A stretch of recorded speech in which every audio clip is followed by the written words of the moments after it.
It's always a bad thing when one of your models breaks, but in this case it reminded me of something that I needed to talk about.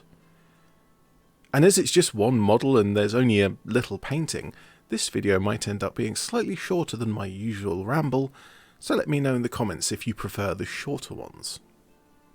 Hi, I'm ED-SKaR, and this torso is by KarnageKings, as both the torso with cloak and the torso with cloak and head. I printed this out roughly a year ago, and I wasn't expecting to be so heavily focused on Gaunt's Ghost videos, so I didn't save the link or the creator's page.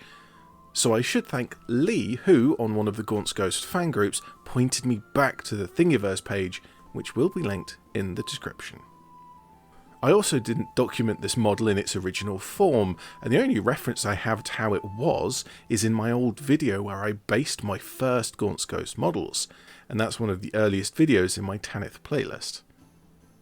As you can see, it has Catachan arms, which are my favourite for various conversions of Tanith models. They fit nicely into Victoria miniatures and Vic Designs torsos, where the Cadian arms don't because of the big shoulder pads.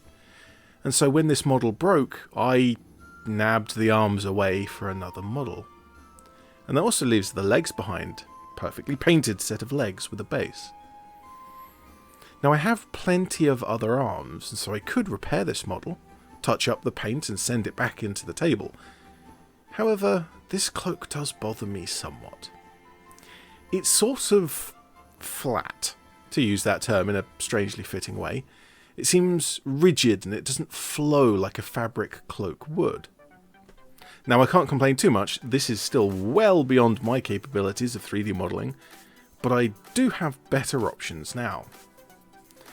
For example, this Vic Designs torso with cloak and head that I fitted some Cadian arms to, after I complained about the shoulder pads not fitting up so well.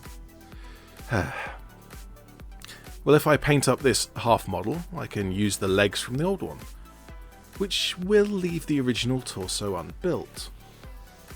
But the torso's getting the same paint job as all the rest of my models, in fact getting the same black and brown that the legs have got. And as this is sort of painting in sub-assemblies in a way, it means I can actually get to the inside of a cloak, which is odd because most of my models don't have paint on the inside of the cloaks. But what shall I do with the original torso that's now unbuilt? I'll certainly keep it for a time, as I do think it has some historical value for Gaunt's Ghost model making. But I'm just not a fan of that style of cloak. I prefer the Vic Designs or the Victoria miniatures. With the new half model painted up and glued to the legs, there's one thing I noticed here. You can see that the legs and base are very shiny, and this is from an old varnish that I used to use, which supposedly has a matte finish.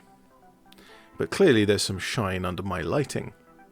I have a new, different brand of matte varnish, which I'll douse the model with and see how that changes things. Even now the upper half has some reflections from this supposedly matte varnish, and this is the most matte of all of the matte varnishes I've found so far, but at least the whole model does match.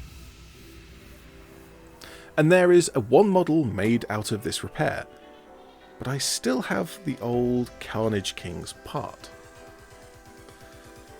I think that this is the earliest 3D printable cloak specifically for the Gaunt's Ghosts, certainly the earliest one that I have found, so I think it deserves a place for us. Now for shame, I ended the video here in my first edit and I even uploaded it, but let's correct that mistake because I noticed something odd. These legs from the original model are not the same set of legs that I used in the repair, and this is because several models were crushed at the same time, and I have millions of spare arms and las guns, so that's no problem, but the legs are in high demand, so they get used straight away, and this other set left over was from a different model. So I've ended up in this video painting a totally other model for a video about KarnageKings torso, which might seem a little insulting, so I'll grab a new set of legs and a new set of arms to properly repair this model. Painting the extra pieces took all of 10 minutes, way faster than painting that other torso I had. I do think the Catachan arms fit a little better here, I had to shave the cloak ever so slightly to get the Cadian arms to fit, but that just seems pretty standard for all of the replacement torsos that I've tested so far. You can just about see that white line where this cloak broke, but that's kind of part of the history of this model now. But there is the KarnageKings Tanith torso, back where it belongs, in the middle of a Gaunt's Ghost model. And now I can safely end the video, so I'm ED-SKaR, always will be, and thank you for watching.